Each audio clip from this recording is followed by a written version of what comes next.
Hey, did you know that more than 90% of our viewers listen every night but haven't subscribed yet? If you enjoy these gangster sleep stories, don't forget to subscribe and hit the notification bell. It's completely free and helps us keep these underworld tales alive. Now, get comfortable, unwind, and drift into tonight's story. Welcome to the Silent Empires. Tonight, our story follows Lester "Babyface" Gillis, the deceptively youthful outlaw whose cold precision and fearless ambition carved his name into America's criminal history. Before we begin, make sure to like this video. We're aiming for 100 likes, and don't forget to share your city and the time you're listening down in the comments. Your support motivates us to bring you even more fascinating stories from the underworld. Now, settle in and let the story of Lester Gillis guide you into the night.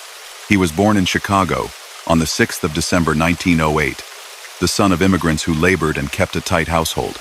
The city around him thrummed with noise-elevated trains, delivery wagons, shouting from market stalls, and a boy could learn anything there, for better or worse. School held him for a while, but not for long. He discovered fast money and alley deals, and he liked the feeling of running the show, even if the show was only a stolen watch or a quick snatch of cash. Early arrests followed. He spent time at the Street the Sage, Ass Springs Charles School for Boys, a juvenile institution meant to straighten kids out. That place offered discipline and work details. It also brought together boys who traded tricks, who practiced bravado, and learned to live by their own codes. When he left, he had fewer illusions and clearer intentions. Chicago during Prohibition turned neighborhoods into marketplaces where whiskey, stolen cars, and guns moved in constant circulation. Young men with nerve could find work running errands for bootleggers, watching doors, or driving. Lester learned to handle a car like it was part of his body. He could glide through traffic, swing down side streets, and disappear before a patrolman could hit the whistle. He also learned how stolen autos turned into clean ones. A switch of plates, a mechanic's hands, a dishonest title. Those steps made money faster than an honest week's wage. He drifted into theft rings, then into burglary crews. In those years, he picked up the name he would carry forever. Among pals, he used variations: George Nelson, Jimmy, sometimes just Nelson. Newspapers later pinned "Babyface" onto those aliases because his cheeks and eyes made him seem younger than his record. Before he laced his life to bank work, he built a reputation in Chicago as the Tape Bandit, a burglar who targeted well-off homes and small businesses. The method was crude but effective. Surprise the target, force compliance, bind hands and mouths with adhesive tape, grab valuables, then leave quickly. It was terrifying for the victims and highly public for the city. Stories ran in the papers with breathless lines about masked intruders and whispered commands. Those jobs were crimes, plain and simple, no excuses, no heroics. He faced arrests linked to these acts and to stolen cars. The calendar marked court dates, then releases, then more trouble. He served time in the Illinois prison system as he made the jump from juvenile facilities to adult penitentiaries. The lesson he took from lockups was not caution, it was planning. He watched how hardened thieves prepared, how they chose routes, how they counted seconds. He learned that surprise and speed outweighed brute force. Lester married young. Helen Wazenack became his wife in 1928, and later the mother of their 2 children. She stood by him with a loyalty that would become famous and infamous. Friends remembered them walking arm in arm, sharing quiet meals, trying to lead an ordinary life in between bursts of turmoil. She knew what he did, knew the lies required at front doors and train stations, and accepted the risks. That loyalty would cost her freedom more than once. By the early 1930 seconds, ordinary burglaries felt small to him. Bank robbery became his trade. In those years, the Midwest offered too many opportunities. Depression-era banks were both fragile and essential. Towns kept their savings in neoclassical buildings with marble floors and modest vaults. A fast-moving crew could hit a bank at opening, control the room with shouted orders and the display of weapons, scoop cash, and sprint to a waiting car. He preferred daylight hits. Security guards posed little threat if the crew moved decisively. They used stolen sedans with strong engines, cars known for speed and durability on dirt roads. Their getaways ran along pre-scouted routes, with fresh cars waiting in barns or alleys. Sometimes they took hostages as shields during escapes, releasing them afterward without injury. All of that was criminal activity, designed to take money by force and fear. He fell in with other members of the traveling robbery class, men who crossed state lines as casually as they crossed streets. Some names became famous, others faded into arrest ledgers. He shared hideouts with fugitives who would later be called the Dillinger Gang, even if not all were present for every job. In cheap flats and rented farmhouses, they tuned engines, cleaned guns, played cards, and watched the newsreels. He was smaller than many of them, but quick, relentless, and volatile. Allies respected his nerve and worried about his temper. Law officers learned to treat him as armed and extremely dangerous. That classification wasn't a government slogan for him, it was a blunt assessment. In chases and close calls, he did not hesitate to fire. That habit would shape his fate and the fates of others. Before he reached national headlines, Chicago police knew him as a car thief, a burglar, and a suspect in robberies that left victims shaken and property gone. He moved through rooms with a cold clarity that made witnesses remember little except his eyes and that young face. He used aliases, shifted apartments, and relied on doctors who stitched quiet wounds in back rooms. Fences laundered jewelry and bonds taken in raids, returning cash in parcels that changed hands at street corners or cafes. He took pride in treating criminal work like a craft, in rehearsing roles, in studying patrol patterns. He didn't see himself as a reckless stick-up man. He saw himself as a planner who could read a room, predict a chase, and bend a timeline. Despite those precautions, he faced prosecutions and stints behind bars. He learned to assess county jails and penitentiaries for weaknesses, learned who to bribe, who to flatter, and who to avoid. He did not become a folk hero inside. He became a man who would not stop. Upon release by parole or other means, he returned to school in the only way he knew. He robbed again. The Great Depression made crowds sympathetic in some towns to bandits who targeted banks viewed as unfriendly toward debtors. That sympathy evaporated quickly when shots sounded or when tellers and customers were terrorized. He did not run on goodwill. He ran on fear and speed. In 1933, as the federal government expanded resources to chase interstate robbers, he broadened his territory. He worked small towns and mid-sized cities, crisscrossing Illinois, Wisconsin, and beyond. He worked with men such as Tommy Carroll on occasion and came into the orbit of John Dillinger's associates. Those connections were practical. Crews shared safe houses, weapons, drivers, and doctors. The Chicago outfit focused on its own rackets, sometimes offered shelter to bank robbers whose exploits distracted police. That protection never came free, and it never lasted long. As federal agents grew more aggressive, hideouts grew more temporary. What set Lester apart from many contemporaries was the mix of boyish looks and an almost frantic intensity under pressure. Witnesses recalled him shouting crisp commands and moving with startling speed. If a patrol car appeared, he often chose to fight rather than flee. That choice left a clear line on his record. More shootings linked to his name than to most of the era's famous fugitives. The step from armed robbery to murder is a step across a legal and moral canyon. He crossed it in 1934 and never returned. Before that year, there were scuffles and close calls that left people injured. But the confirmed killings that cemented his place in history began after he joined forces with the most hunted bank crew in America. The meeting of paths took place around the turn of 1934, after a run of robberies and arrests rattled the underworld. The Dillinger crowd had tasted both huge paydays and humiliating captures.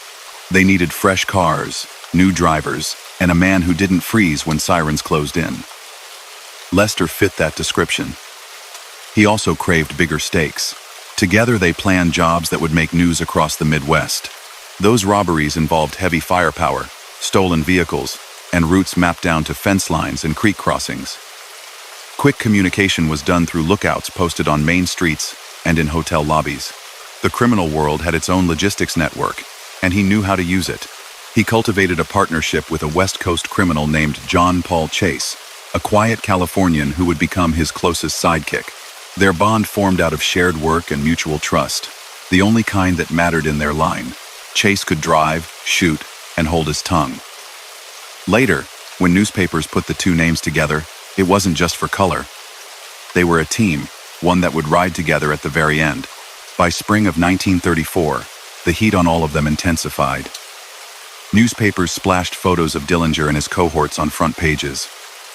Mothers clipped the images for scrapbooks. And children memorized faces. Agents from the Bureau of Investigation, the forerunner of the FBI, gained new authority to pursue fugitives across state lines. J. Edgar Hoover demanded results. Informants sniffed around taverns and flufphouses. Strangers at cafes looked like spies. In that atmosphere, criminals sought places to breathe. Northern Wisconsin offered woods, lakes, and a quiet lodge with cabins scattered among pines. The men paid cash to rent rooms, ordered big meals, and tried to look like tourists who wanted to fish and play cards. Lester arrived there wound tight as a wire. He had been moving for months, and the idea of soft beds and fresh air must have felt like a small gift. But calm rarely lasted around him. He kept his weapons close and his attention sharp. A raised voice in a dining room could make him step outside.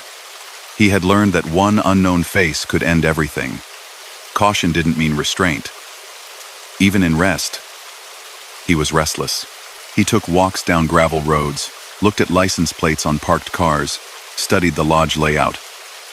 The staff noticed the men who preferred back tables and paid in cash. Locals noticed, too. What none of them knew for a moment was that a tip had reached law enforcement. Federal agents gathered, armed, and prepared one of the most famous raids of the era. It would be clumsy, tragic, and pivotal. Its aftermath would turn Lester from a dangerous robber into a central figure in a national manhunt. Before the raid began, he sat in a cabin, thinking about the next cash job and the next state line. He was not a myth then, not yet. He was a man with a young face and a heart that hammered when danger loomed, a husband who sent word to his wife that he was fine, and a criminal who believed he could outpace anyone who came after him. The woods were quiet. The lake lay black and still. Somewhere down the road, a car door shut softly, and boots moved in the dark. Wind combed the pines and tugged at the lake until it shivered in moonlight. Inside the lodge, laughter rose and fell. A radio hummed. Cards slapped a table. Out on the road, motors cooled, metal ticked, and men in long coats stepped into the dark. They had badges and a mission, and they were nervous enough to feel every heartbeat in their throats. Someone whispered. Someone pointed. And a plan that should have been careful began to wobble. A sedan rolled from the lot with 3 locals inside. Boys headed back to their bunkhouse after delivering a dog to the kitchen. In the tension of that night, their headlights looked like trouble. Shots cracked. Glass burst. Panic replaced patience.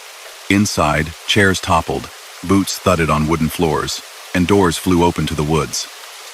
The men the agents wanted did not freeze. They split, ducked through black trees, and vanished. A mile away, on a dirt track lined with spruce, a young-faced robber with a burning fuse inside him squared up to fate. He did not choose surrender. He chose the road that would make his name echo from front pages to courtrooms. The place was a Northwoods resort in Wisconsin, a lodge with cabins and a long dining room where the owners served steaks to travelers. The owners took money from the wrong guests that week. Rumors had already fed the newspapers Dillinger was at large again. The Bureau had fresh authority to go after interstate bank robbers, and people studied every photograph published, trying to memorize the famous faces. When a tip reached law officers that a set of those faces had checked into the lodge under fake names, a team moved fast. They arrived on a Sunday evening without a perfect plan, spread out across the property, and tried to trap a crew that had survived jails, escapes, and gunfire. Inside, Lester Gillis, better known on wanted posters as Babyface Nelson, had been living between cranky energy and careful routine. He was smaller than most of the men around him, compact and wired, polite to strangers until he wasn't. He liked to keep a car ready, and a coat where he could snatch it. When the first shots outside tore through the night, he didn't think about who fired or why. He thought about getting clear. That instinct defined him over and over. Break contact, seize an opening, move. The raid faltered in seconds. Those 3 locals, the Civilian Conservation Corps workers who had dropped by, became targets by mistake as they pulled away. Bullets tore through their car, killing one and wounding two. That tragedy rattled the agents and stunned the staff. It also bought time for the men inside to scatter. John Dillinger slipped out a back window with allies, vanishing into the black woods in soft-soled shoes. Others crashed into brush and sprinted along the shoreline. Nelson grabbed what he needed and peeled off alone, angling away from the main lodge toward outbuildings and the road. He found a cabin, startled a resident, and demanded keys. Accounts differ on the exact words. What stays consistent is the speed. He did not linger. He ran out, drove hard, then ditched the vehicle when the road knotted with men carrying long guns. He cut through trees again, cursing the cold air in his lungs, and emerged onto another stretch of gravel near a small house. A couple stood there in sudden fear, and he forced them back inside, using the kitchen as a place to catch breath and gather himself. He knew the law would swarm. He needed another car. He needed distance. A mile or two from that house, a vehicle carrying officers rolled along the same road, headlights washing the edges of the trees. In it were 2 federal agents and a local lawman. They were looking for fleeing suspects. When those men met Nelson in the dark near a driveway, conversation ended almost before it began. He exploded into action. In the exchange that followed, Special Agent W. Carter Baum was shot and killed, another agent was hit and badly wounded, and the local officer suffered serious injuries. There is no way to soften that. It wasn't an accident. It wasn't a misfire. It was a fatal clash on the edge of a botched raid that had already cost an innocent life. The news was instant and devastating. The Bureau had to carry a dead agent home. The public had to reckon with a manhunt that had just drawn blood in a new way. Nelson fled again. He forced a driver on the road to give up a car, pushed the accelerator, and vanished into the timberlands. By dawn, the lodge was swarming with investigators from multiple jurisdictions, and local families were awake to headlines about chaos in their backyard. The agents, already embarrassed by missteps, now faced anger from the community and grief from their own ranks. The list of charges attached to Nelson expanded. Murder of a federal officer, assault with intent to kill, auto theft, escape. Governors and sheriffs coordinated. Posters with his boyish face appeared in new towns with a larger reward printed underneath. The nickname that once sounded like a newspaper gimmick began to carry weight that made people lock their doors in daylight. For a few days, he hid in those woods, scrounging food, avoiding roads, waiting for the outer ring of the search to loosen. He then slipped south, caught up with his wife Helen, and reached out to John Paul Chase. Chase had become his closest companion on the run, a Californian who kept a level voice when tension rose. The 2 men met at safe apartments around Chicago, and then drifted west for a short time to shake surveillance. Movement itself became a tactic. New motels, unfamiliar streets, different diners. Helen traveled separately and carefully, carrying money, clean clothes, and a small family life that had to fit inside train compartments and borrowed rooms. Through spring and early summer of 1934, investigators tied Nelson to a string of robberies and car thefts across the Midwest, some done with Chase, some with short-term partners. The amounts taken varied. Sometimes it looked like a practiced crew hitting a bank at opening. Sometimes it looked like a hurried grab that risked more than it made. He did not return to the kind of home invasion burglaries that had earned him the Tape Bandit label earlier in Chicago.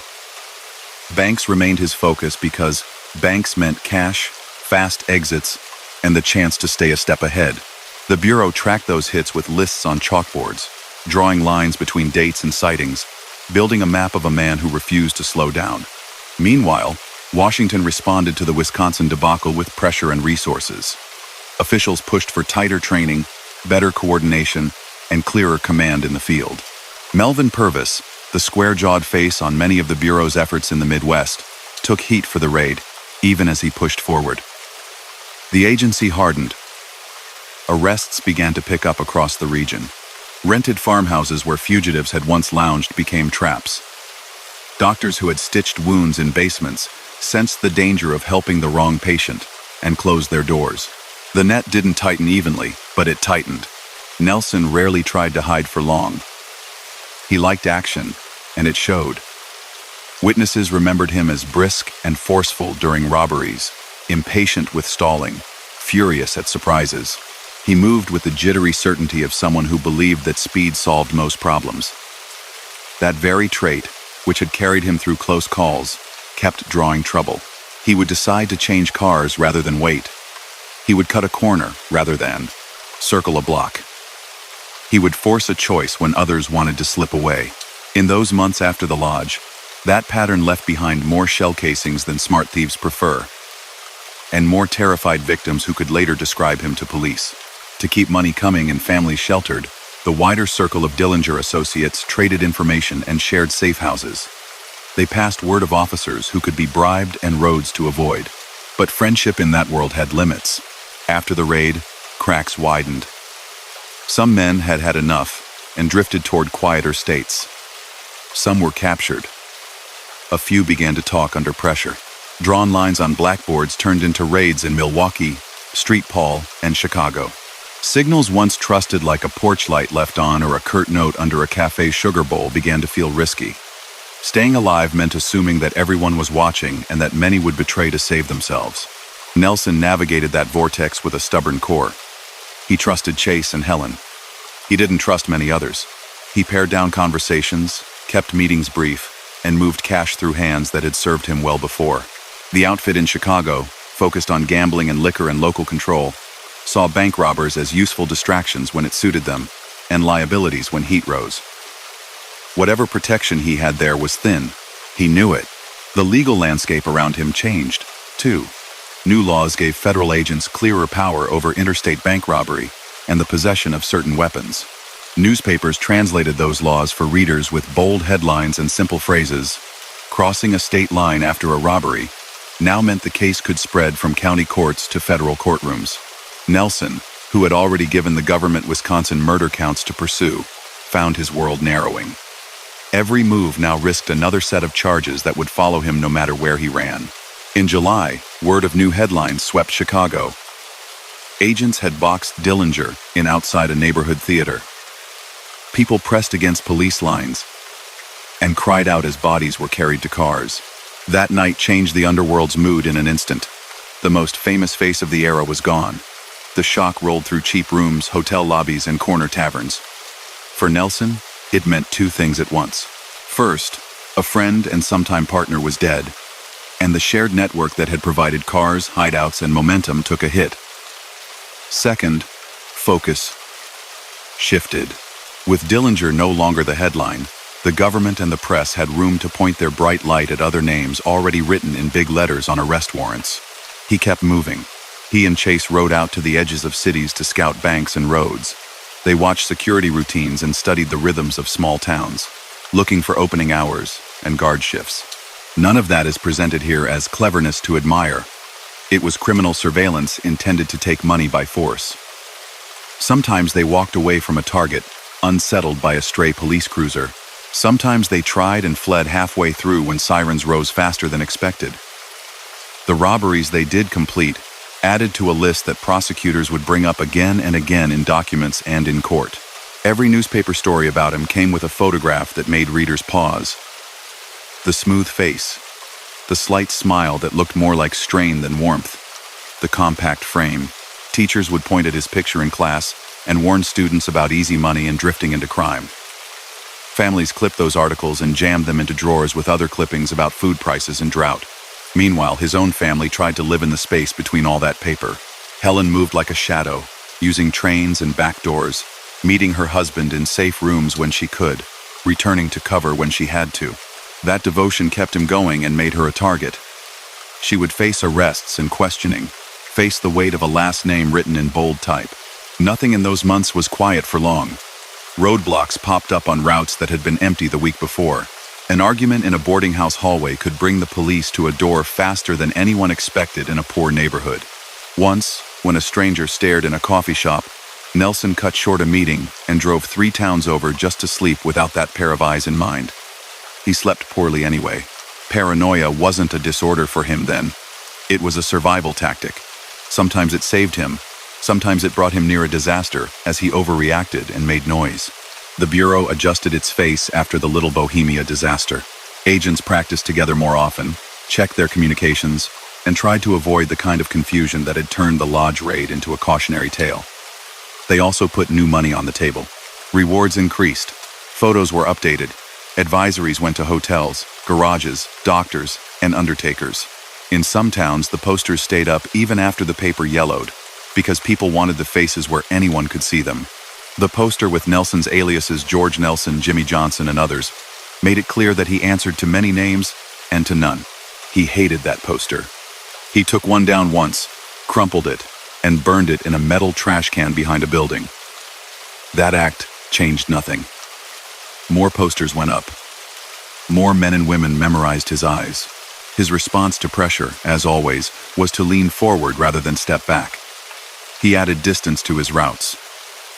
He tried new cities. He spoke less, studied more. Trusted almost no one new.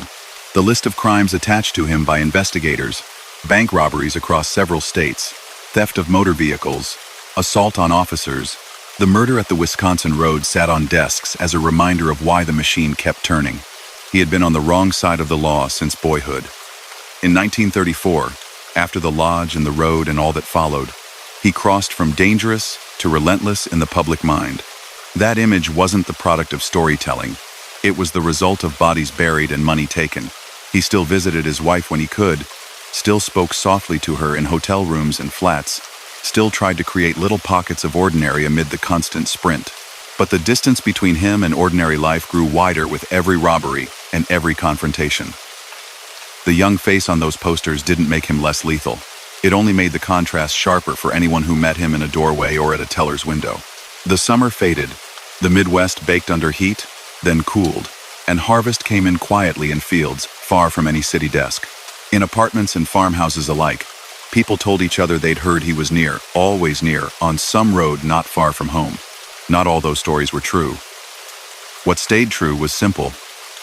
He was still out there, still moving, still making choices that piled charges higher and dragged more people into moments they would never forget.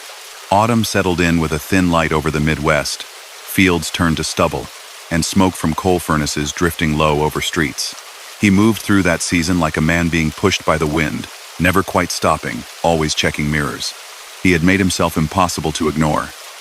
Posters with his face hung in post offices and railroad depots. Hotel clerks studied those eyes, filling the quiet with guesses. To keep moving, he needed cash. To get cash, he did what he knew. He stole cars. He robbed banks. He compelled people to do what he said for a few minutes that felt like forever to them. Nothing in those actions was heroic. It was a set of wrong choices repeated until courts and headlines carried the proof. Before the leaves fell that year, the record already tied him to a series of robberies that showed his style. In the upper Midwest, cities like Sioux Falls and Mason City became markers on maps pinned to walls in law offices. He took part in those daytime hits with a rotating cast who shared hideouts and spare keys. Doors swung open at opening bell, a few sharp commands quieted a lobby, cash drawers were emptied, and hostages were used as cover for the walk back to the car. Those people were released afterward, shaken but alive. Lawmen and guards tried to stop them and were shot at in the confusion, some wounded badly. The goal was speed, not siege. He wanted to be gone before anyone outside realized what had happened. In that, he was often successful. Each job added a line to his file. Armed robbery, kidnapping during the commission of a felony, transport of stolen vehicles across state lines. By mid-1934, the circle around him kept breaking. Some partners were arrested after careless moments. Some died resisting arrest. Others ran for quieter towns or different rackets. In street, Paul, a hard-charging ally who had robbed banks with that same reckless stride, was killed in a street clash with officers, a death that sent a message all through their world. The era of bank bandits outsmarting everyone was closing.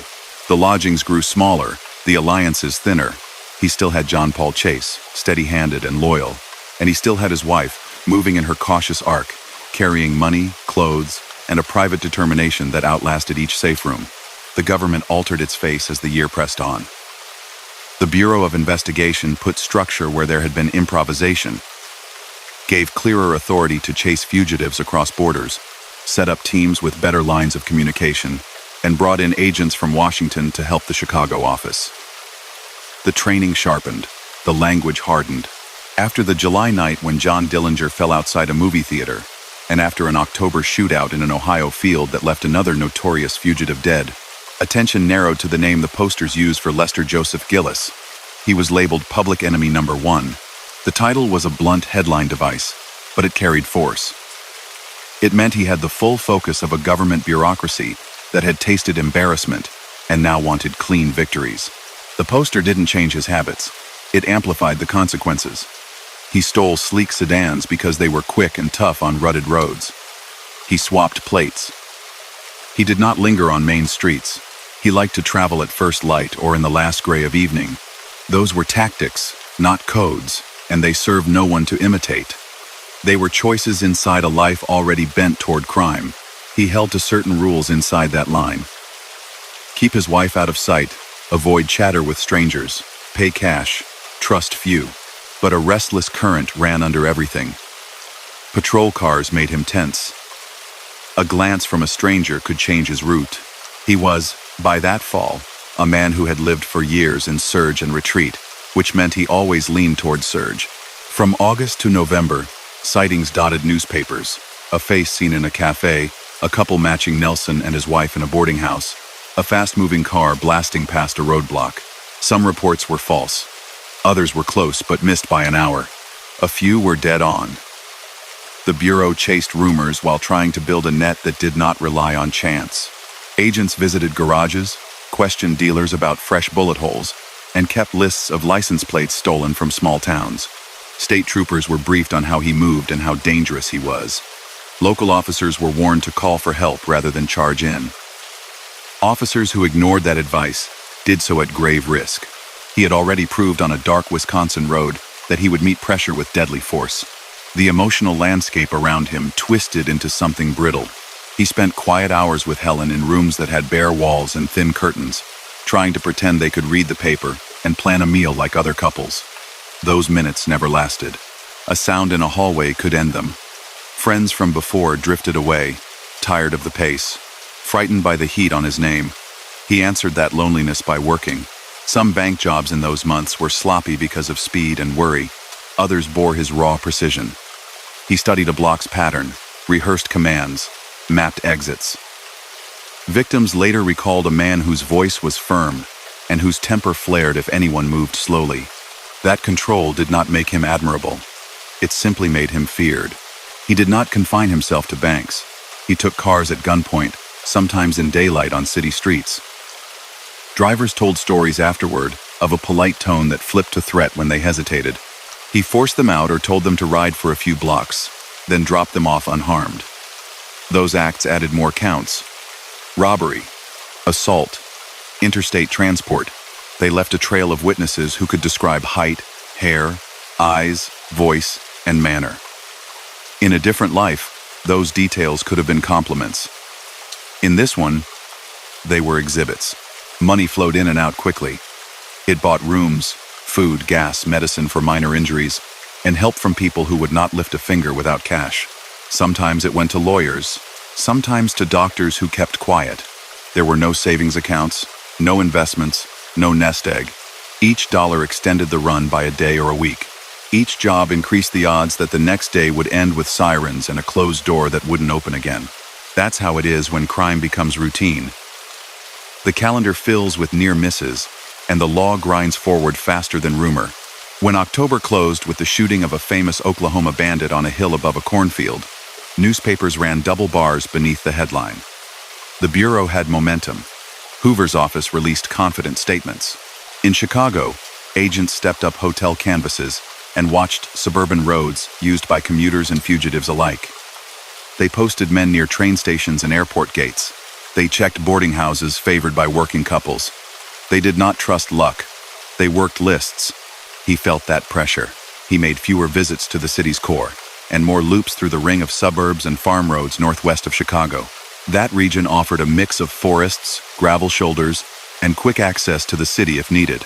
He knew gas stations where no one asked questions, knew motels where the clerk didn't look up much, knew diners where hot coffee was the point and names didn't matter. He favored the same class of car, and he favored speed over cover. Those habits helped agents who were learning from each mistake. They started to anticipate his routes. They kept long hours on roads that didn't look like fronts in a national chase, but were. He still saw his children when he could, short visits arranged with care. He brought small gifts bought in haste, hugged quickly, and left quickly. Those partings were hard on everyone. The pull between family and flight stretched him thin. Helen bore the weight with a stubborn calm that friends never forgot. She traveled where he asked, stayed quiet when it was necessary, sat with him through long nights when he stared at walls, and made plans. She would pay dearly for that faithfulness after the last day of his life, but in those weeks she had only one focus: keep him moving and alive. The last week of November arrived with sharp air and a washed-out sky. Reports placed him and Chase in the northern suburbs, switching cars and scouting. The Bureau had men out in pairs in government sedans, circling. Agent Samuel P. Cowley, the serious, tireless supervisor who had been one of the faces of the campaign since summer, was in the field with Herman E. Hollis, a quick, capable agent from the Washington office who had stood with Melvin Purvis outside the Chicago theater in July. They were not alone. Other agents worked nearby, ready to close distance if a call came over the radio. On a Tuesday, he set out again with Helen and Chase in a fast car that carried the dust of too many miles. They moved along a highway that cut through open land and pockets of new houses. It was the kind of road where a man could breathe, if only for a moment. He checked the mirror and saw a car that didn't look casual. The car behind them checked its speed, drew closer, fell back, drew closer. He knew that rhythm. He felt the decision point approach, the point where running meant more than pressing a pedal. He gripped the wheel tighter, jaw set, mind racing ahead, asking the same question he had asked in so many towns. Where does this road let me disappear? The other car edged near. Eyes met for a split second across glass, and Sunday recognition flashed both ways. The chase began. Tires chewed gravel. Engines roared. The two vehicles traded ground at dangerous speed past fields and houses with lights winking on in late afternoon. Bullets cracked the air. Glass went. A tire thumped into ruin. The car that carried the fugitive and his family lost power and rolled toward a field. He steered it off the road, trying to keep it from flipping, trying to keep his wife's head low, trying to give himself a lane back to breath. The other car came to a stop a short distance away, two doors opening on men who knew exactly who they were facing. He stepped out onto cold ground that smelled of dirt and oil, the weight of a gun in his hands and a lifetime of choices behind him, with a minute ahead that would seal his fate and send shock through a city already tired of sirens. He stepped onto the rough shoulder with the wind cutting through his coat and the smell of hot metal in the air. Fields lay flat and quiet beyond the ditch, a pale sky above bare trees. Across the short stretch of road, two men from the Bureau got out of their sedan. They knew who stood in front of them. He knew them by the way they moved, careful, focused, no wasted motion. Helen slid low in the front seat, staring at her hands, trying not to breathe too loud. John Paul Chase kept his eyes on the other car and waited for the next second.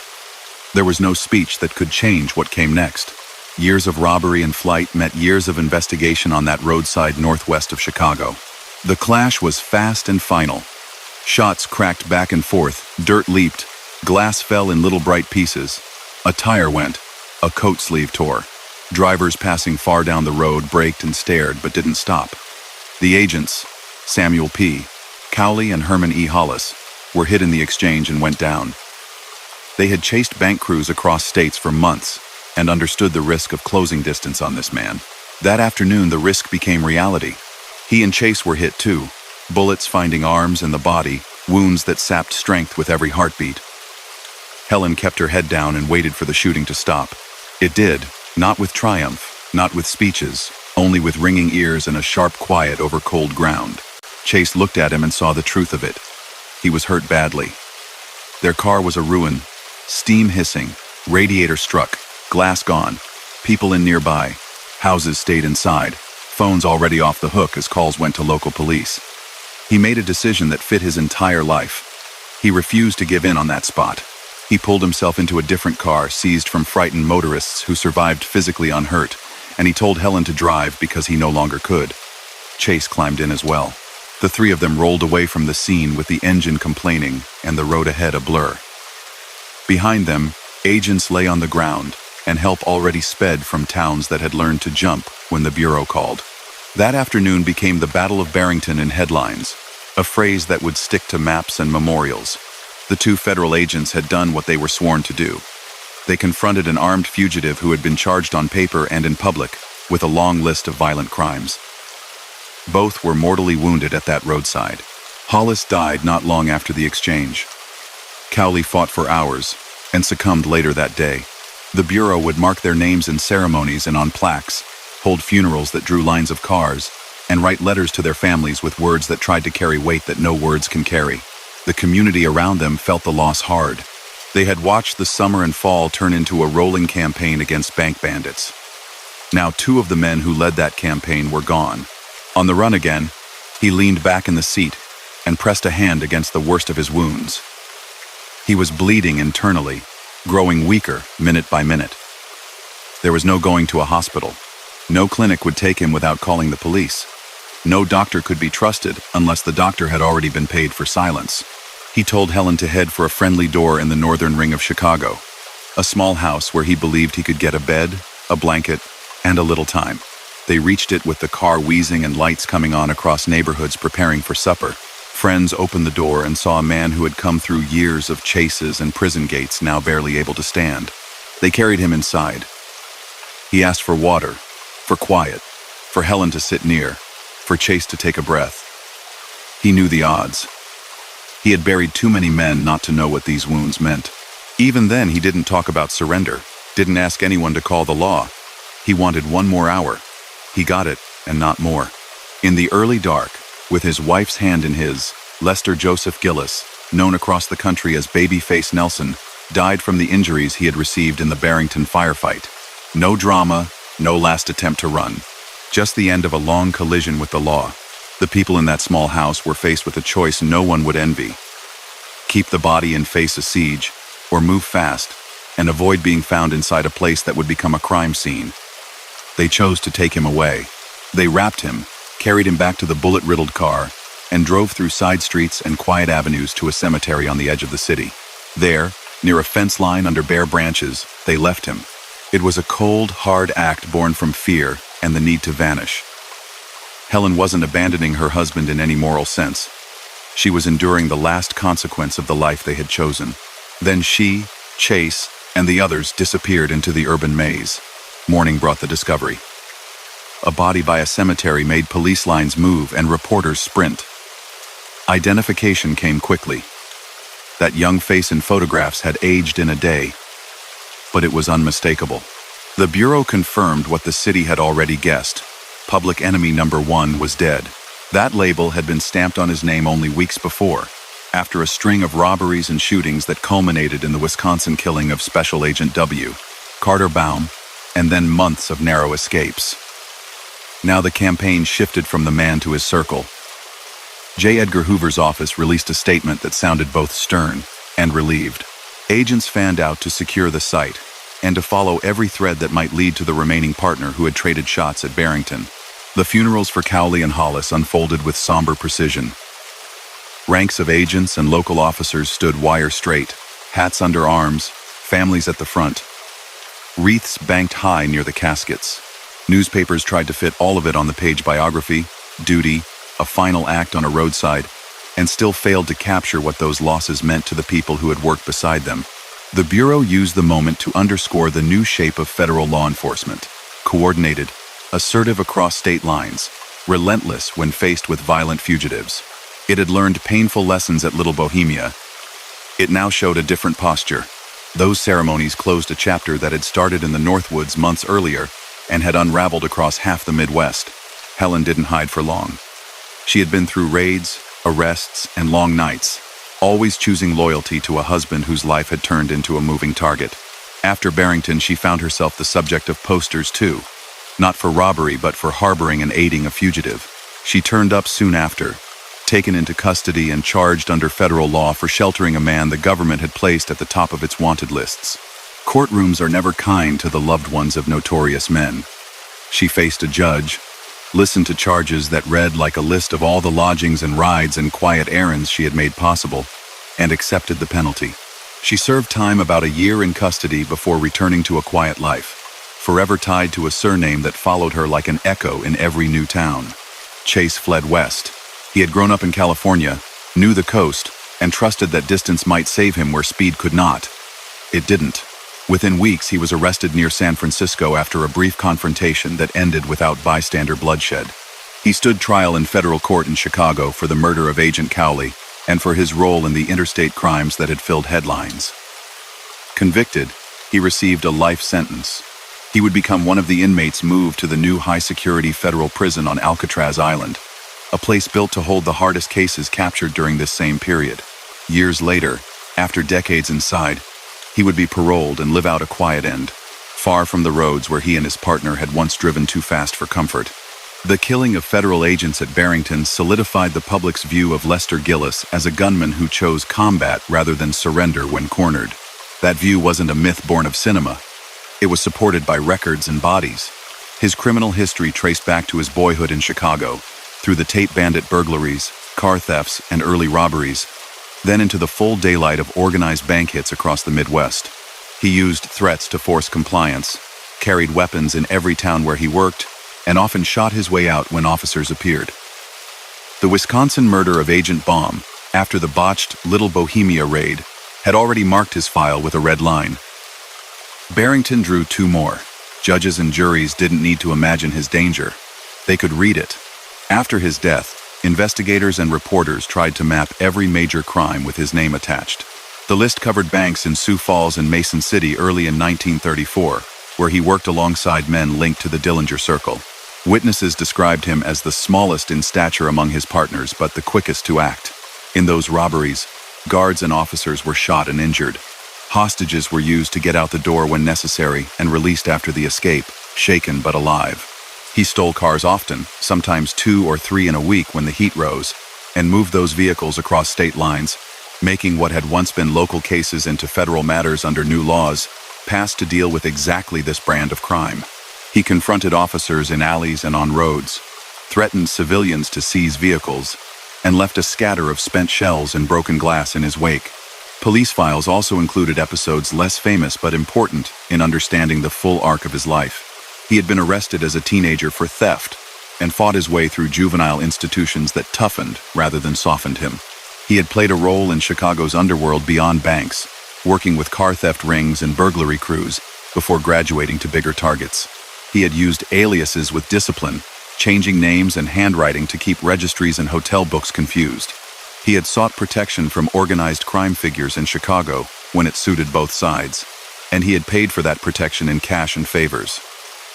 None of that turned him into a mythic mastermind. It marked him as a worker in a grim trade who kept moving and kept making ruthless choices. The families he hurt did not forget. Bank employees who lay on floors during robberies carried the memory in their bodies. Drivers shoved from their cars told the story for years, recalling a cold determination that left no room for mercy or second chances. The families of the agents killed in Wisconsin and near Barrington lived with the cost every day, long after the papers stopped printing his photo. The wide popularity of the Public Enemy tabloid era made some readers treat these men like characters, but they were real, and the consequences were real. That is why this record sticks to fact and does not dress up the past with the shine of fiction. As for the Bureau, the end of Nelson's run fed a larger transformation.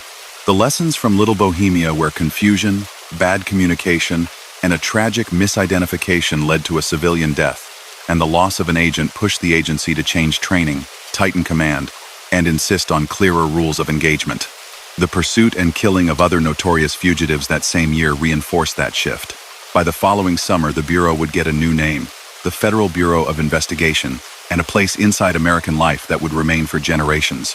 The campaign against bank bandits like Nelson, Dillinger, and their colleagues was one part of that shift. Courts backed the change with stronger laws. Voters supported it because they were tired of headlines that celebrated criminals while communities mourned. Back in Chicago, the burial of Lester Gillis took place without public spectacle. Relatives handled arrangements, and the grave took him back into the city that had formed him and then chased him out. If anyone at the cemetery thought about the boy, he once had been a kid from a working household on the west side, who had played in streets under the shadow of the L, they kept it to themselves. The stone over that ground became another point on the map of a violent era that produced many such markers. Chicago had hundreds of graves tied to Prohibition and the hard years that followed. His was different only because the whole country knew the face and the aliases. It is important to say clearly what his life was and what it wasn't. He was not a folk hero. He did not fight for a cause. He robbed for money, threatened strangers to get what he wanted, and left officers dead when he chose to meet pressure with bullets. He did show fierce devotion to his wife and children, and he kept that devotion to the end. But that personal loyalty did not undo the harm he caused. The record of his crimes is long and documented. Armed robberies in several states, repeated theft of automobiles, interstate flight to avoid prosecution, assaults on officers, the killing of a federal agent in Wisconsin, the fatal shootout near Barrington that took the lives of 2 more agents, and a trail of victims who lived to testify in courtrooms and at kitchen tables. With his death, one line of pursuit closed for the Bureau, and another opened as agents followed the last links of his network. Cars were recovered, apartments were searched. Doctors who had treated wounds answered hard questions. Some were charged, others just lost sleep. The world that had supported traveling bank robbers began to shrink. Hotel owners looked twice at paying guests. Garage mechanics glanced at license plates and thought about the new federal rewards. Small-town residents who might once have kept quiet picked up telephones and called the sheriff. The stories told by witnesses, the documents in case files, the photographs of that ruined car by the cemetery, these are what remain. They let us see the whole person, not a legend. A Chicago-born thief who grew into a bank robber, who married young, who chose a road that ended exactly where it had to end, at a place where family and the law stood at the edges of a life run too hot for too long. To see how he ended up on that cold roadside, you have to look back at the streets that raised him and the choices that glued themselves together long before headlines learned his name.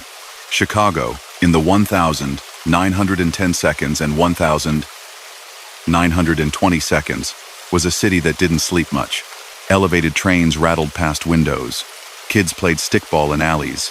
Men left early for stockyards, factories, freight houses.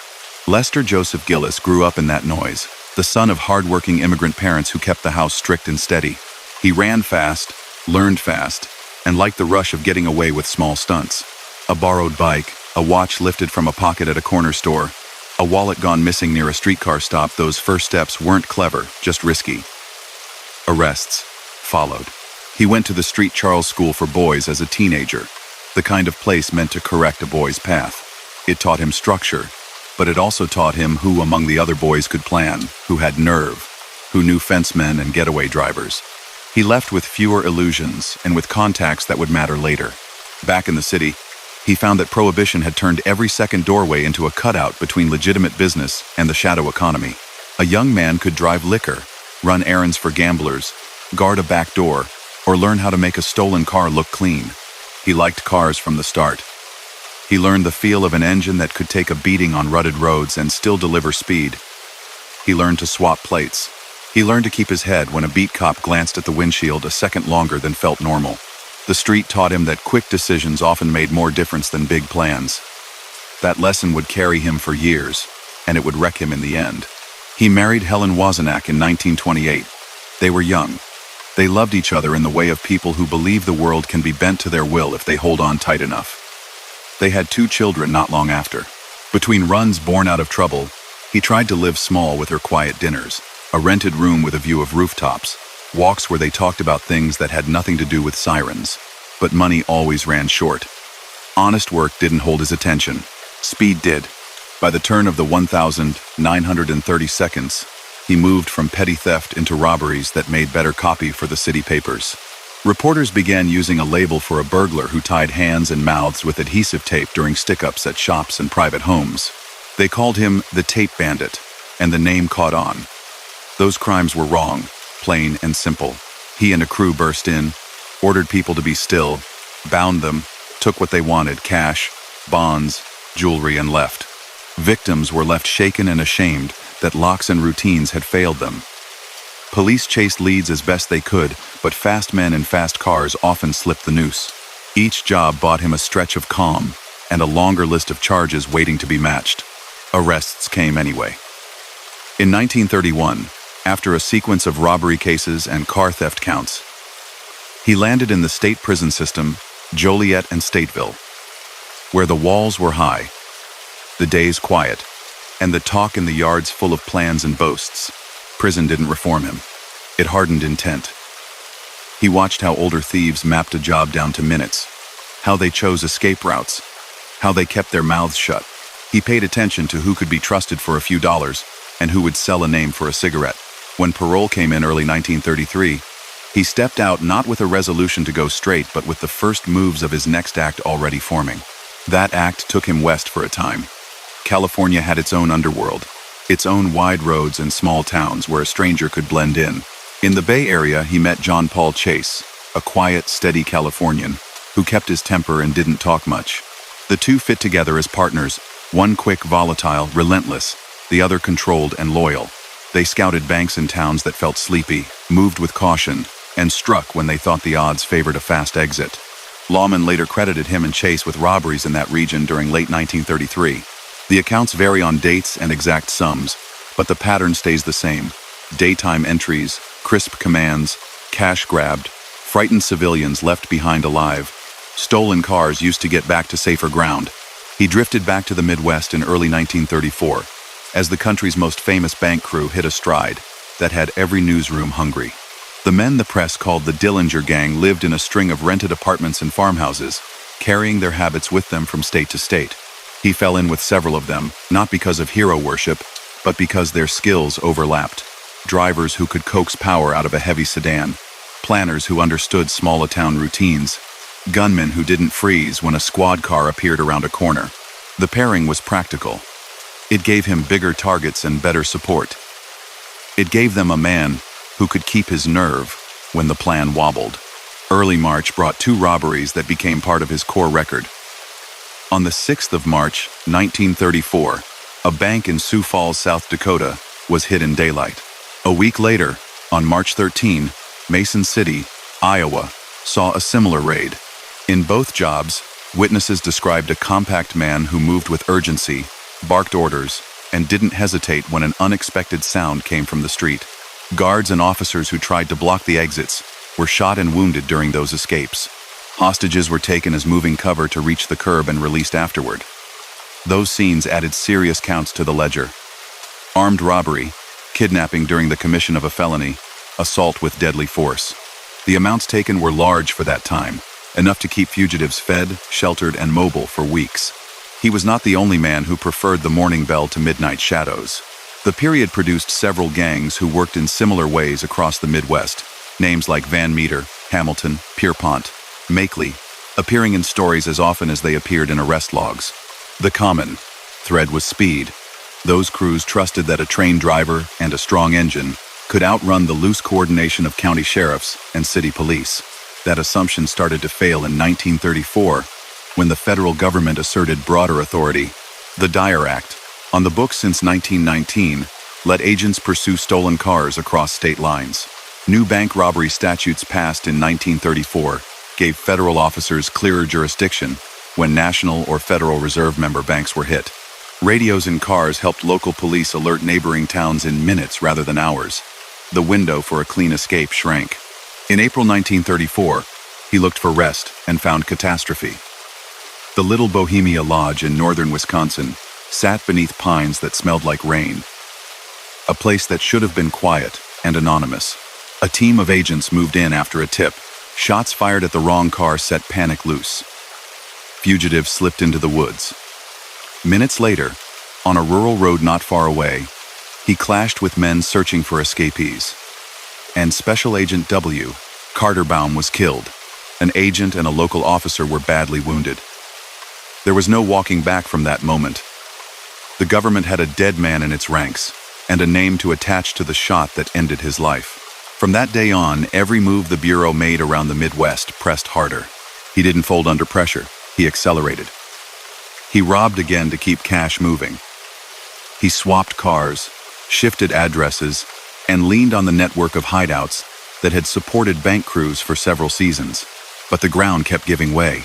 Doctors who had once stitched bullet wounds without asking questions began to refuse patients who brought heat with them.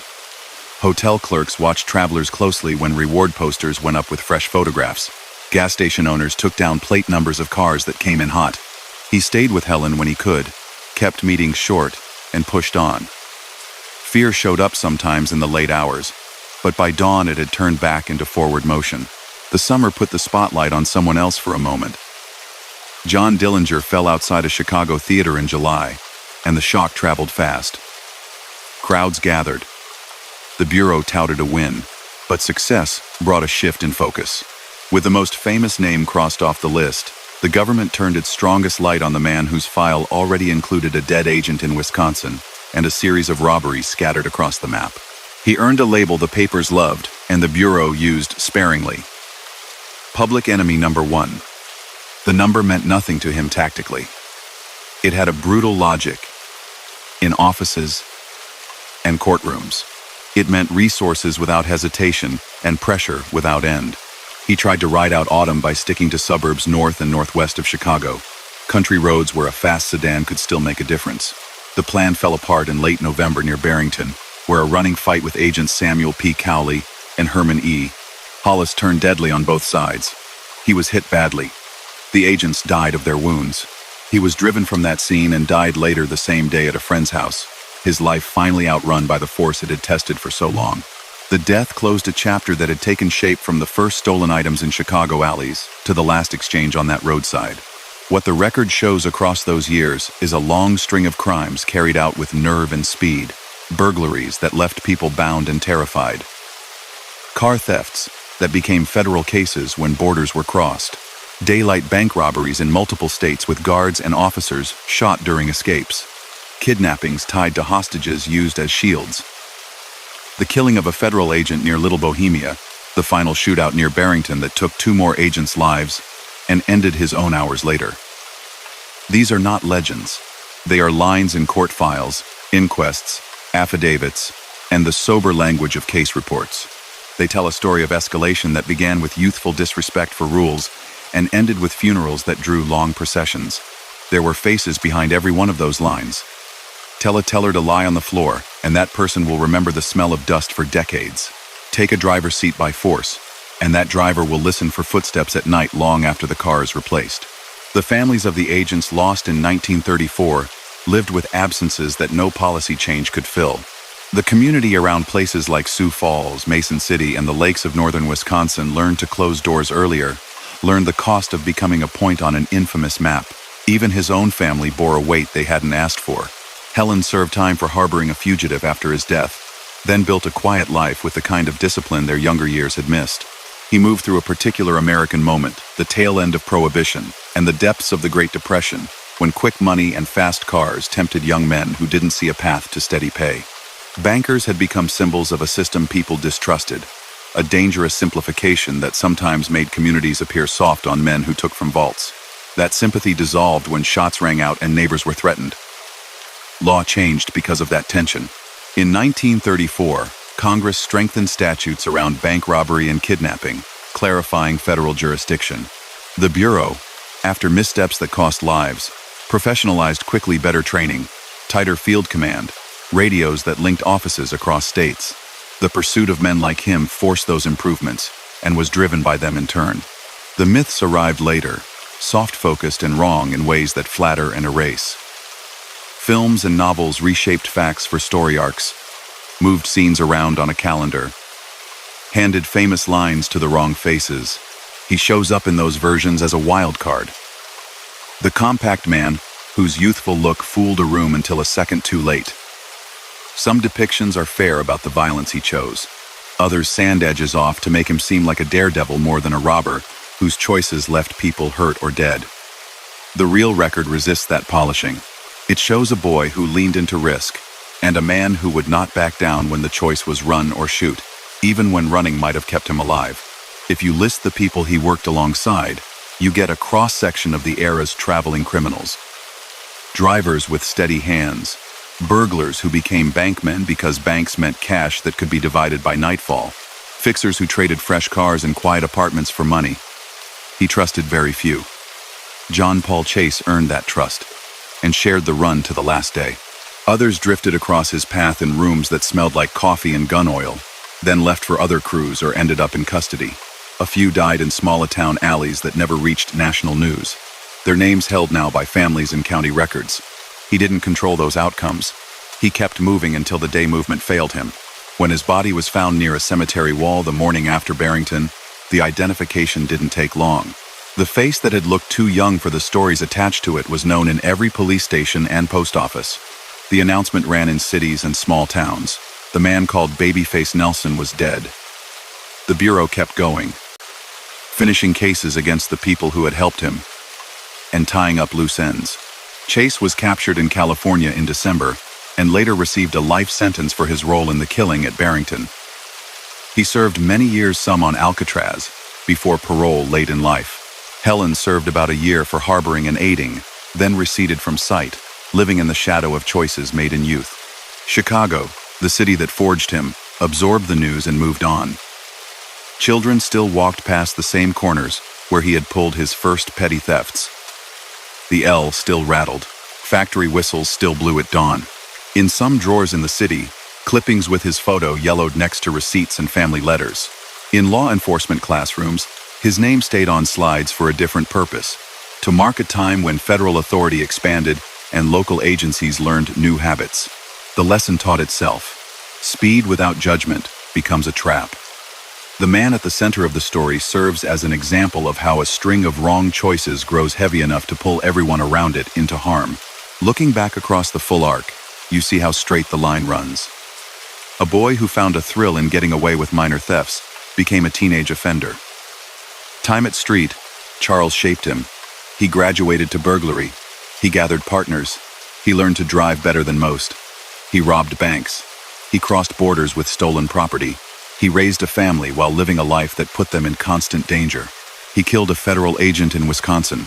He clashed with agents near Barrington. He died hours later. He left behind a record that's clean on paper in one way. The facts are there, documented, plain. No romance, no secret cause, no mystery. Only the truth of actions taken, and their long echo in the lives of the people he met at doors, on roads, and across teller windows. Rooms where he hid never felt like homes. He kept a suitcase half-packed, money tucked in a sock, a sweater folded on top as if that gentler layer could cover everything beneath it. Morning started with a scan of the street from behind a curtain, a pause to listen for engines, idling where they shouldn't, then a quick plan for the day. Which road to take, which cafe to use, which name to sign in a register if a register couldn't be avoided. He paid in cash, spoke little, never left paper behind. Helen learned the rhythm, filling the small spaces between moves with practical care, washing a shirt in a sink, mending a cuff, heating coffee on a hot plate. He moved through those moments like a man whose mind was always 10 miles down the highway. Aliases were part of the costume.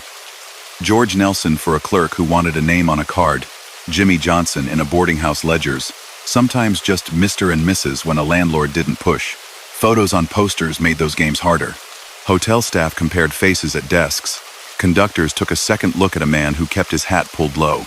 He countered by changing small things, parted hair the other way, wore round glasses without lenses for a week, chose coats that made his shoulders look broader. None of that fooled the law for long. It only bought time, and time was the only currency that mattered during those months. He had never been large. School friends remembered a compact kid quick with a grin that hid calculation. He liked motion, early roller skates clattering over sidewalks, a borrowed bicycle weaving past wagons, then a Model T sputtering down alleys while he learned what the clutch did. By his teens, he ran with boys who boosted hubcaps and slipped hands through open windows for whatever could be turned into dollars by nightfall. Arrests pulled him up short. Judges sent him to Street, Charles School for Boys, a place meant to impose order on young lives going lopsided. There he worked fields, learned to keep to a schedule, and watched which boys had eyes for escape and which boys had eyes for survival. He carried both traits back to the city. The first steady criminal work came with cars. Chicago in those years needed drivers for everything. Bootleggers moved liquor through side streets. Gamblers shuttled from cafe to cafe. Fences moved goods from house to house. He learned to look at a machine and see what it could do for him, how far, how fast, how quiet. He learned the small tricks that made a stolen vehicle last long enough to be useful without turning into evidence before he could dump it. Those early days taught him to trust speed over strength, timing over bravado. He never forgot the lesson, even when it failed him later. As he grew into his 20s, he shifted from small theft to robberies that rattled neighborhoods. Newspapers in Chicago started calling a series of massed home invasions the work of a tape bandit because victims were found bound and gagged with adhesive tape after hurried raids. The jobs were blunt. Surprise a family at supper or a shopkeeper at closing, force compliance, tie hands, take cash and valuables, leave fast. The phrase made good ink, but hid the terror of it for the people on the floor. Police linked him to that pattern in stories and arrest sheets. He did time for associated crimes, including automobile thefts that turned local cases into federal matters when borders were crossed. From those stints, he took the same conclusion far too many young offenders take. Getting caught meant get smarter, not stop. Marriage changed his weeks, but not his direction. He and Helen wed in 1928. They built what they could between storms, rented rooms that smelled like cooking and laundry, tiny treats paid for with cash that came from a day's risk. 2 children arrived, and with them a split he never resolved. Tenderness within 4 walls, ruthless calculation outside them. He kept both worlds active until they collided too often to separate. By 1933, he had spent time behind big walls Joliet and Stateville after a cycle of burglary and car theft arrests. Parole sent him out into a country flattened by the Great Depression, a place where banks held what little wealth remained, and where a handful of men decided those buildings could be treated like cash boxes. He drifted to California for a period, working robberies that fit his style.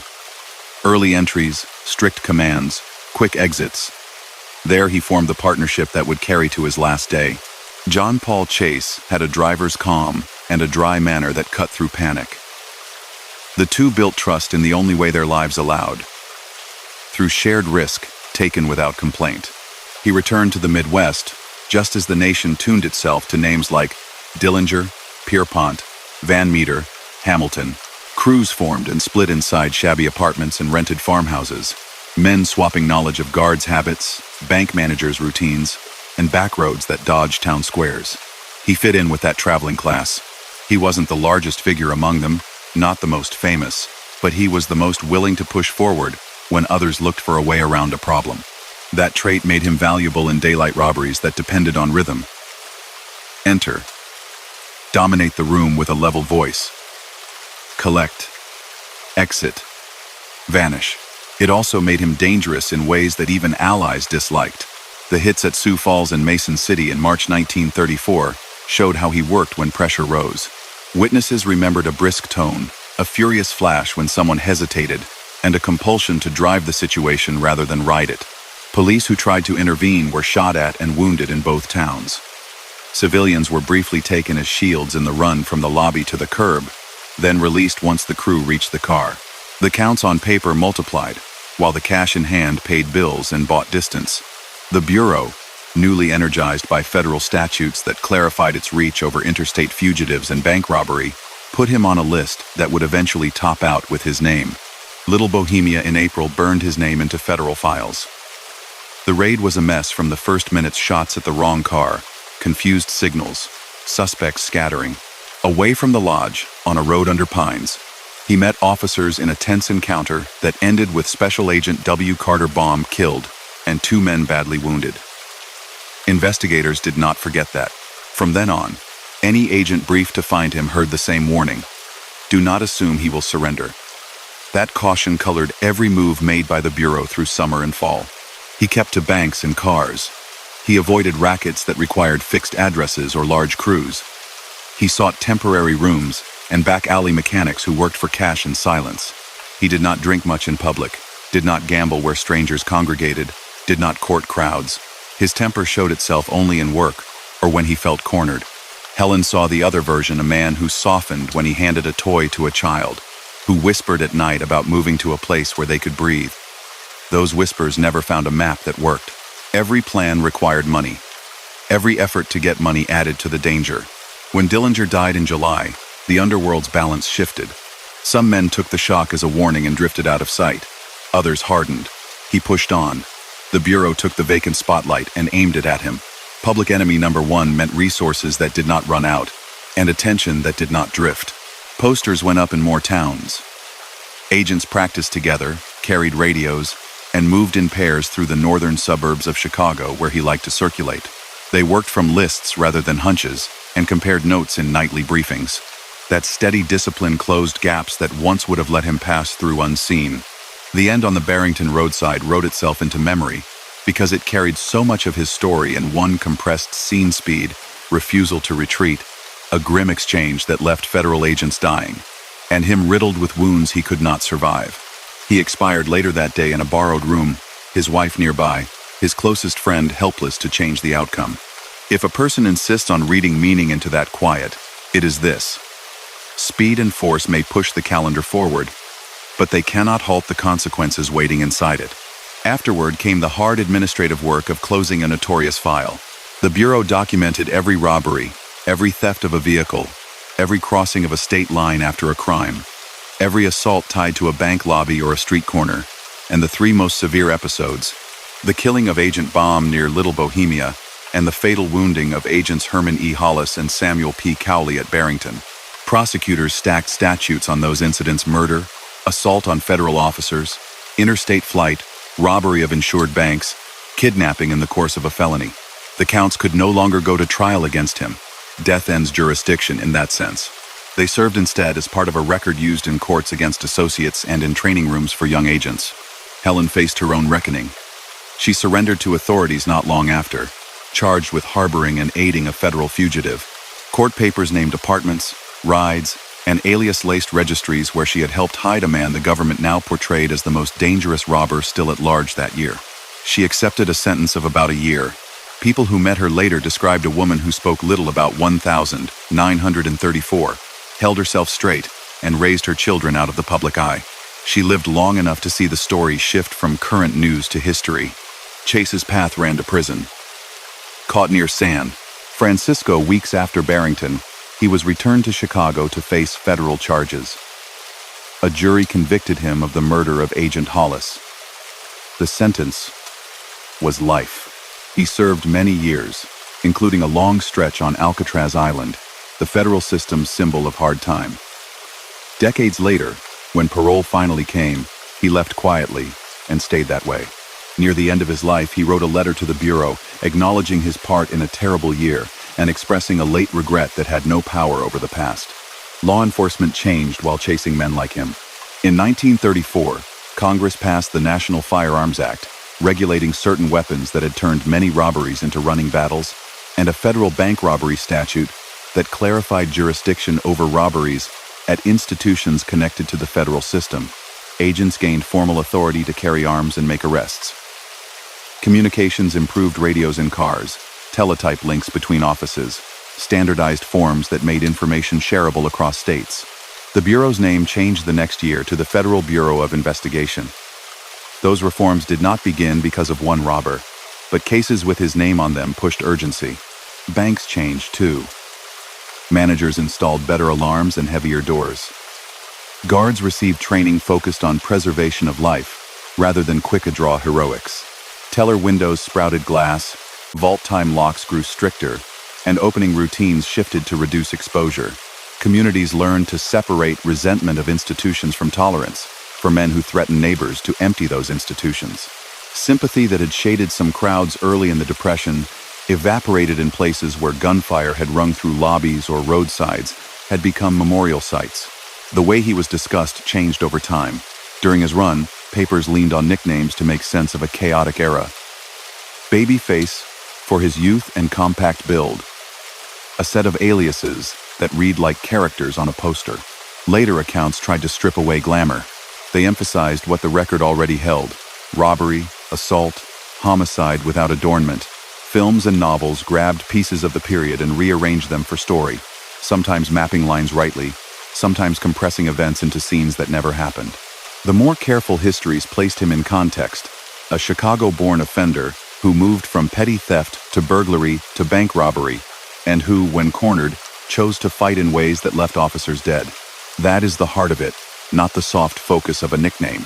Victims' accounts help fix the truth. A teller from one of the March robberies told grandchildren about the way dust looked from the floor tiles when ordered to lie flat, about a voice that sounded calm but left no room for refusal.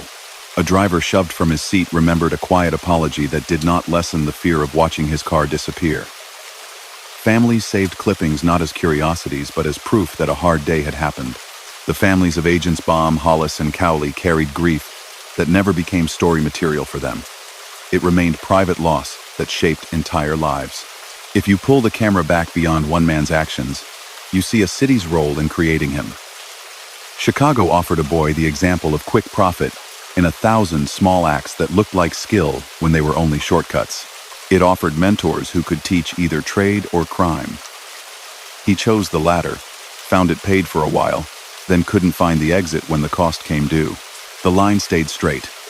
Early thefts, juvenile confinement, car rings, burglaries with tape and threats, adult prison, parole, daylight bank robberies using stolen vehicles, interstate flight, killings during confrontations, final collapse after a chase. He did not leave behind hidden caches or secret diaries. He left paper, arrest sheets, court files, teletype messages, witness statements, coroner reports, newspaper columns, and the few letters his wife kept private. He left habits law enforcement studied and taught as warnings. He left a grave in a city that kept moving, a modest stone visited by a few curious strangers each year, and family at longer intervals. The people who loved him remembered a softer voice at home. The people who met him at work remembered a face that looked younger than the danger he carried. Tell the story out loud, and it can still sound like a thriller because chases and raids pull ears forward. Read the document slowly, and the pace changes. You see the repetition of poor choices that stack until they topple everything. Nothing in those pages points to a cause larger than self-interest and stubborn will. He wanted control over his days, and took it in ways that put other people's lives at risk. The law responded with power that grew as the year advanced. That feedback loop, crime pushing law pushing back harder, defines the period more than any single name. Years after, an old agent pointed to a photograph from the Barrington roadside and said a simple thing. The picture is a warning, not a legend. That sentiment fits. The facts of Lester Joseph Gillis's life are loud enough without a horn section. He robbed banks across several states, used stolen cars to cross borders, threatened civilians during escapes, shot his way out when officers closed in, killed a federal agent in Wisconsin, fought agents near Barrington where 2 died of wounds, died himself hours later after fleeing the scene, and left behind a wife who served time for helping him and a partner who spent decades in prison for his part. That is the account. It doesn't need decoration. It needs to be remembered clearly for what it was. History can turn loud men into simple outlines, but the file on Lester Joseph Gillis refuses to flatten. It shows a boy who moved too fast, a young husband who tried to build a home on money snatched from other people's days, and a robber who kept choosing confrontation over flight until the choices closed in. By the time autumn 1934 came around, his name carried a weight that turned clerks cautious and made strangers stare. Posters in post offices and depots used the same face, smooth cheeks, alert eyes, a mouth set like he was ready to argue with fate. That photograph helped the public recognize him, and it also misled some into thinking youth meant softness. It never did.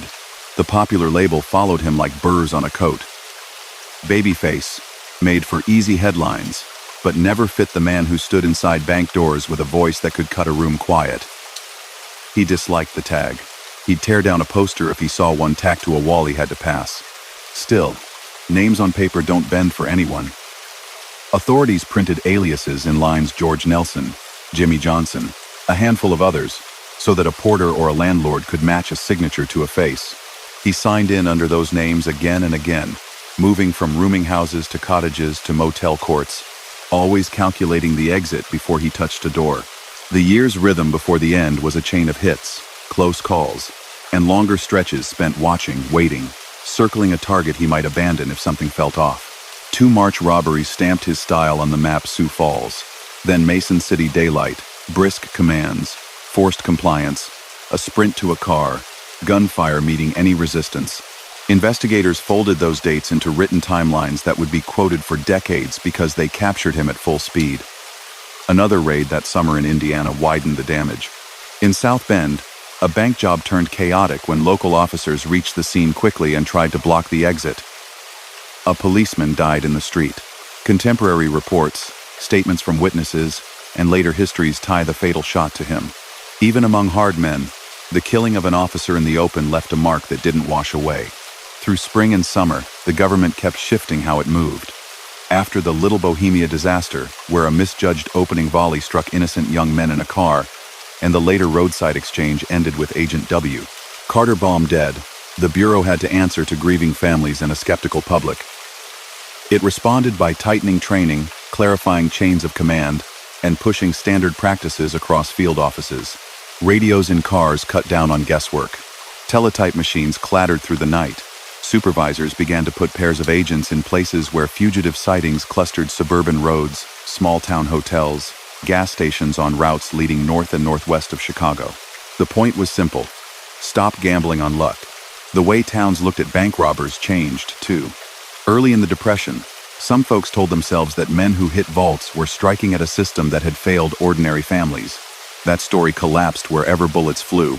Communities in Iowa, South Dakota, Wisconsin, Indiana, and Illinois learned to separate anger at institutions from tolerance for stick-ups that left neighbors on the floor and officers bleeding in doorways.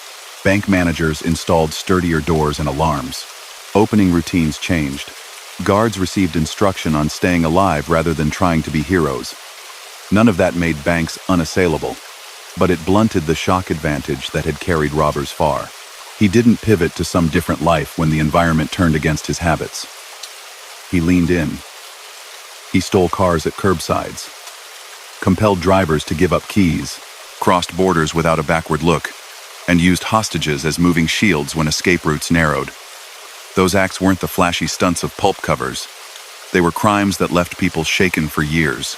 Witnesses told courts about a tight, controlled voice that could snap into fury when someone paused.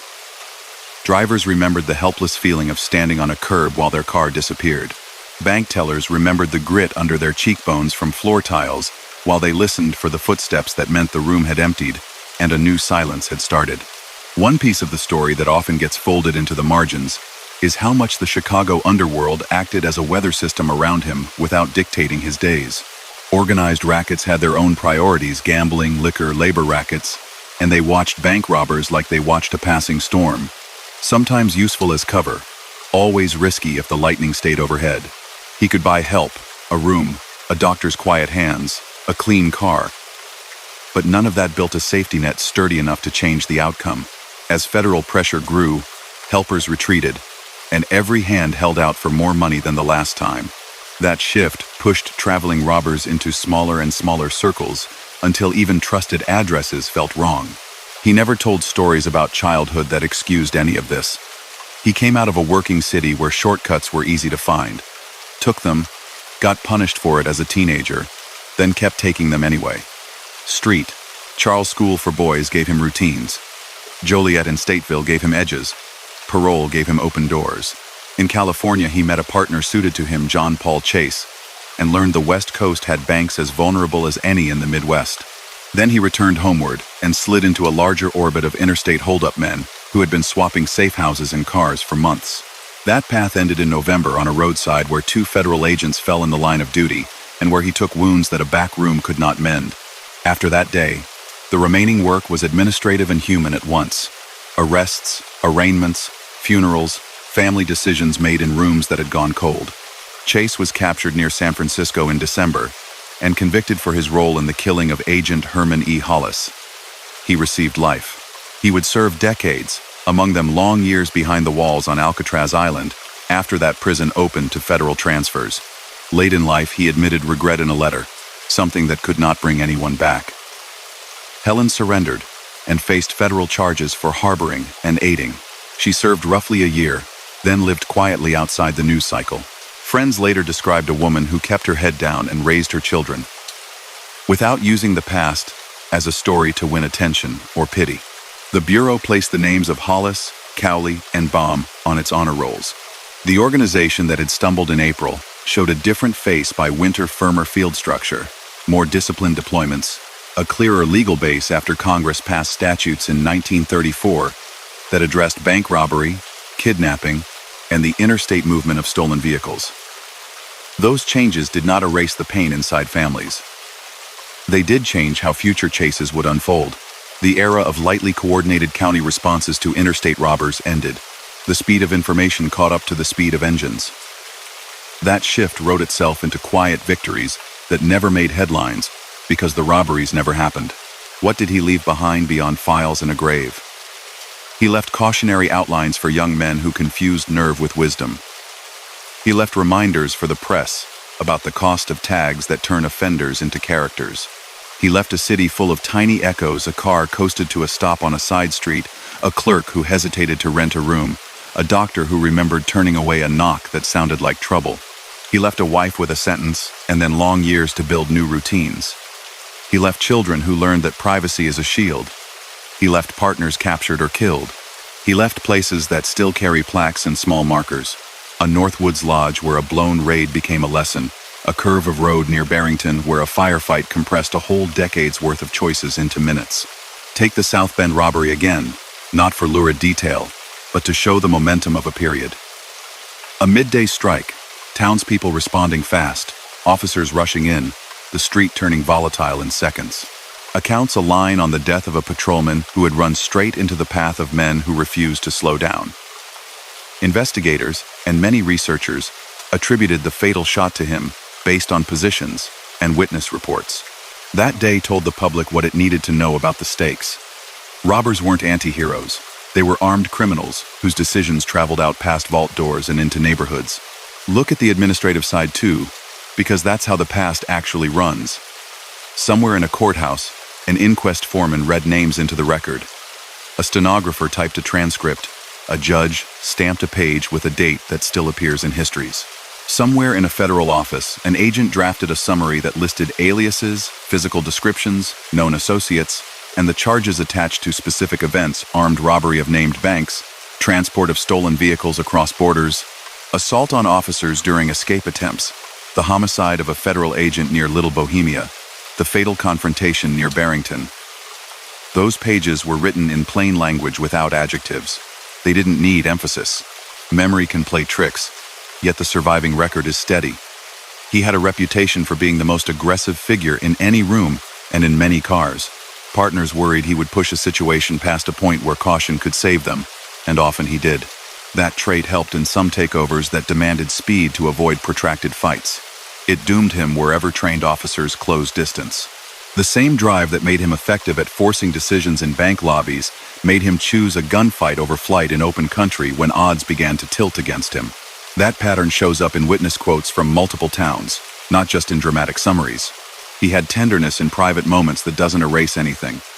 He kept photographs of his children. He carried small gifts to quick visits. He held his wife's hand in rooms that held no certainty beyond the next 10 minutes. Those details belong because they show a full person shaped by choices, rather than a stick figure stamped out by headlines. They do not mitigate the harm he caused, the lives he cut short, or the years he took from people who worked in quiet jobs and never expected to be shoved to a floor with a muzzle inches away. Tell the story to the end, and it settles into a line anyone can follow. Born in Chicago to immigrant parents who worked hard and kept order at home. Early brushes with the law as a boy. Time at Street Charles School for Boys. First real prison terms as a young man. Marriage to Helen, 2 children. A nickname that stuck because of a face that looked younger than it was. The tape bandit burglaries in Chicago that put him on local pages. A partnership with John Paul Chase built on mutual nerve. Daylight bank robberies in Sioux Falls and Mason City. A botched federal raid at a Northwoods Lodge. A fatal encounter on a nearby road that ended with a federal agent dead. A violent summer that included a fatal street clash during an Indiana bank raid. The fall's relentless chase through the northern ring of Chicago. A last fight near Barrington that killed 2 more federal agents and left him mortally wounded. Death in a borrowed room that night. A burial without crowds. A wife sentenced for helping. A partner sentenced to life. A government that learned painful lessons and changed. The grave sits in a suburban cemetery west of the Loop, a modest marker rather than a monument. People come by sometimes because of a name that refuses to leave American crime lore. The stone does not tell a story, the files do. They show a life made of quick gains and long losses, A run fueled by nerve and ended by consequences that outran even him. They show why communities stopped treating robbers as folk figures, and why the law adapted with speed. They show how a boy's early hunger for motion became a man's inability to stop. Files and memories never line up perfectly, yet the outline of his life stays steady. He was born Lester Joseph Gillis in Chicago in 1908, a child of immigrants who kept a tight household and expected him to earn his keep. He learned streets before he learned patience. By his teens, he was known to local officers for small thefts and joyrides that ended with a lecture or a booking photo. A judge sent him to Street Charles School for Boys, where days ran on bells and work details and nights taught a boy who listened, which peers would turn into determined thieves. He left with names and a firmer will to get what he wanted, the easiest way he could find. Chicago offered the wrong kind of education during those years. Rum runners needed drivers, fencemen needed someone to ferry goods. Mechanics who kept late hours could be persuaded to make a car look like it belonged to someone else. He figured out early that timing mattered more than muscle. A quick glance, a quick turn, a quick switch of plates. These were the moves that paid for a week's rent. That training ground set his habits. He looked for the fastest route, the cleanest exit, the smallest team that could pull off a job and split before a siren closed in. Those choices grew bolder. In the late 1,920 seconds and very early 1,930 seconds, he gained a local label as a burglar who bound victims with adhesive tape during intrusions at homes and small businesses. Papers called it the tape bandit pattern because headlines liked phrases that stuck. There was no romance in it. People were surprised in their kitchens or storefronts, ordered to be still, tied, and stripped of cash and valuables. He was arrested more than once for related crimes, and for automobile thefts that sometimes drew federal attention under the Dyer Act when a state line intervened. Each stint in county or state custody added a layer of caution without changing his direction. He married Helen in 1928, a quiet woman with steel in her spine, and they had 2 children. He tried to create a pocket of normal life for them, cheap rooms where they could eat together and laugh for an hour. But his money came from fear-driven moments he created for other people. The mismatch between home and work widened with every job. He went to Joliet and Stateville during that stretch, doing serious time after charges piled up from burglaries and car thefts. Those prisons taught him the routines of older offenders who had survived by keeping to plans and keeping their mouths closed. He listened hard and came out sharper. Parole in 1933 set him back into a world where bank robbery had become the center ring for men with nerve. He drifted to California for a few months, where small cities and towns offered target banks and lightly patrolled roads. There he linked up with John Paul Chase, a West Coast figure with a cool head and steady hands. The two cooperated on robberies that fit a simple pattern.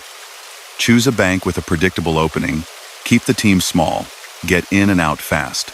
No instructions are offered here because there is nothing admirable about any of it. The point is the record. Robberies attributed to the pair in California showed how his methods worked when pressure felt manageable. He returned to the Midwest as headlines turned the Dillinger name into a running serial.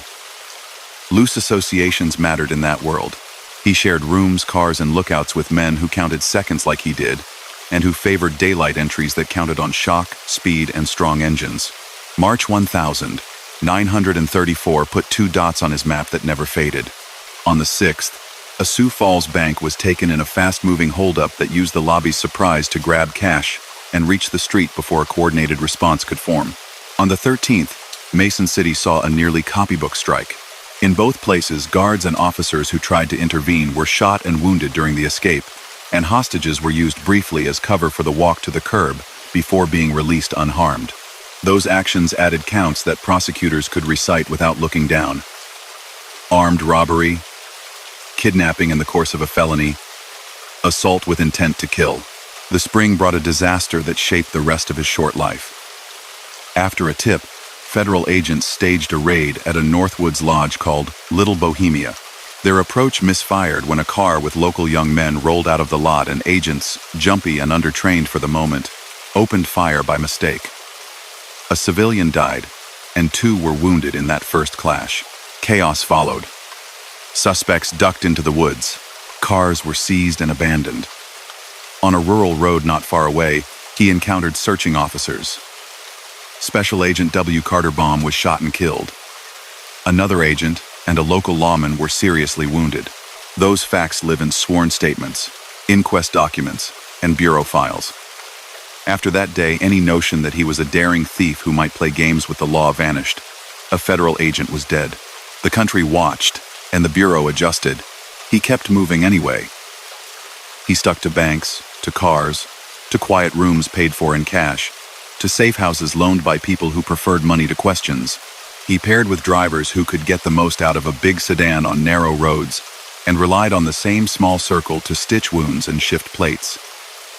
That summer, South Bend brought another black mark. A midday bank job in that Indiana city turned into a storm at the curb when police reached the corner fast. A patrolman died in the exchange. Contemporary accounts and later research tied the fatal shot to him. People in that town remembered the day for generations. It was a strike in bright daylight that spilled past a vault and into the street, and it made clear to any remaining doubters that these men were not folk figures. They were armed criminals whose decisions rippled out into neighborhoods. The government learned as it pushed. Congress had already passed the Dyer Act years earlier. 1934 brought federal statutes that clarified jurisdiction over bank robberies and kidnappings and tightened control over certain firearms. Radios spread through patrol cars. Teletype links snapped offices together. Field supervisors told agents to work in pairs and to keep to plans. Melvin Purvis drew attention in Chicago after the July night when Dillinger fell outside a theater. The Bureau made mistakes that summer and wrote down the lessons with a seriousness that showed up in later operations. The public, once willing in some towns to cheer men who took from banks, cooled to the mythology as body counts rose. In the fall, a shift occurred that turned attention hard his way. John Dillinger was dead. Pretty Boy Floyd was killed by officers in an Ohio field in October. The Bureau's list reordered, and the public enemy #1 tag landed on Lester Gillis. That label was a headline device backed by real resources. It meant more eyes watching hotel registries, more cars at roadblocks, and more money in rewards. He had a new title he did not want, and a larger target on his back. Late November brought the last chase. He and Helen rode with Chase through the northern ring of Chicago on roads he had used often, roads where he knew gas stations and diners by sight. Agents Samuel P. Cowley and Herman E. Hollis, men known in bureau circles for stamina and grit, spotted his car and gave pursuit. The chase ended near Barrington on a stretch of roadway lined with fields and thin trees, where a running gunfight compressed years of choices into minutes. The agents went down with fatal wounds. He took hits he could not survive. Helen drove him away from the scene in a seized car, while John Paul Chase kept watch. They reached a friendly door, carried him inside, and watched strength fall away. He died that evening, days before his 26th birthday. A life that had moved too fast for years, closing in a room with drawn curtains. Friends moved his body to a cemetery edge before dawn to avoid turning the safe house into a scene swarmed by officers and reporters. The identification took no time at all. The face from the posters was unmistakable. The Bureau announced the end. Newspapers ran timelines that braided back through Little Bohemia, South Bend, Sioux Falls, Mason City, and earlier Chicago arrests. Editorials balanced anger with relief. Agents prepared funerals for Hollis and Cowley. The Bureau marked their names on honor rolls and told their stories to new classes, so those sacrifices would be remembered in rooms where case studies mattered. The law kept moving. Helen surrendered and faced federal counts for aiding and harboring a fugitive. She served a sentence of about a year before slipping into a quiet life that avoided the glare she had known in 1934. John Paul Chase tried to run west, but was captured near San Francisco in December. He stood before a jury in Chicago the next year. For his role in the Barrington killings, was convicted and received life. He served decades in the system, including years on Alcatraz Island after that institution opened for federal prisoners requiring strict custody. Late in life, he wrote to the Bureau with remorse for the worst days of 1934. It was a human gesture that could not change history, but did give a glimpse of a conscience outliving a spree. Police work changed in the wake of that era. The Bureau became the FBI in 1935, formalizing a name to match a growing mission. Agents received more consistent training, field operations grew less improvisational, communication tightened, so that misfires like the opening volley at Little Bohemia would be less likely.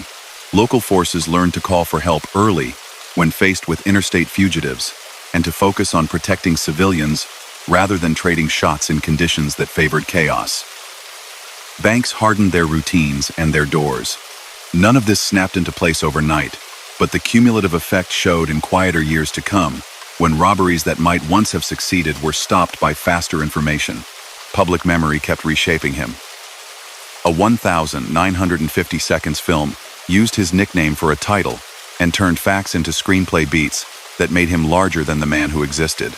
Later movies about Dillinger placed a version of him on screens smaller than his peers, intensely volatile, memorable in a way that carried across theaters. Actors put on caps and sweaters and tried to capture the speed in his movements. Historians and careful journalists pushed back against fiction in their work, returning to sworn testimony and case files to measure truth against legend. The best of those efforts did not seek to sensationalize or to flatten. They aimed to show the cause and effect that ran through his life. He was 25 when the run ended. That number often surprises people because the list of crimes reads like the career of someone older. It's a reminder that decisions made young can weigh an entire life down fast. He left 2 children who had to grow into their own lives with a last name that carried a story they had not chosen. He left a wife who carried silence more often than anecdotes when asked about 1,934. He left families of officers who would never be defined by a case file, but who nonetheless had to live with a date circled forever on a calendar.